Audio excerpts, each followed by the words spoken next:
Charity begins at home. আমরা বলেছি আপনি আপনার উপদেষ্টা পরিষদে সংস্কার করুন।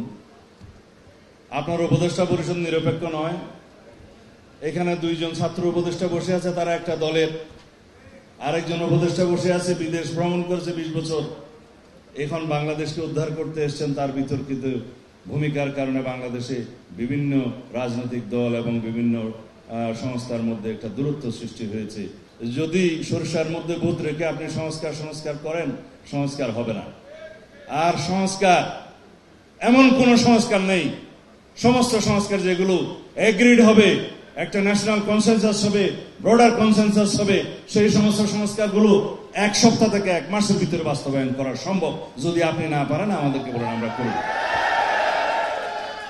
শুধুমাত্র যে সমস্ত সাংবিধানিক সংস্কারের মধ্যে ঐক্যমত্য সৃষ্টি হবে, সেই সমস্ত সাংবিধানিক সংশোধনীগুলো নির্বাচিত সংসদের মধ্যেই করতে হবে। এটাই হলো আমাদের পরিষ্কার বক্তব্য।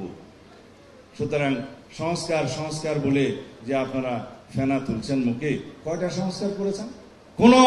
কোন ডিপার্টমেন্টে, কোন আইনে যে সংস্কারগুলো আপনারা আনতে চান, যেগুলো নির্বাহী আদেশে সম্ভব, করে দেন।